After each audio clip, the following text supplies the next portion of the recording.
Mas masarap kung ganitong luto naman ang gagawin mo sa pork belly. Tapos samahan mo na rin ng suka na maraming sibuyas at sili. First, chop nyo lang to bite-sized pieces yung pork belly. Para sa pampalasa natin, naglagay lang ako ng pinitpit na bawang, calamansi juice. Pwede nyo rin i-strain muna yung calamansi para walang sumamang buto. Maglalagay din tayo ng asin at paminta, banana ketchup, soy sauce, and brown sugar.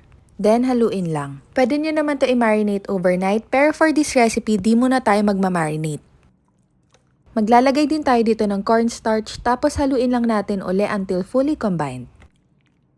Fry lang natin to for 2 to 3 minutes on each side or hanggang sa medyo mag-darken na yung color. Naglagay din pala ako dito ng bawang. Kapag luto na, transfer nyo lang to sa strainer para mag-drip yung excess oil. Then serve nyo lang to with suka and kamatis. Di ko na napakita paano gawin yung suka pero lagay ko na lang din sa comment section yung ingredients.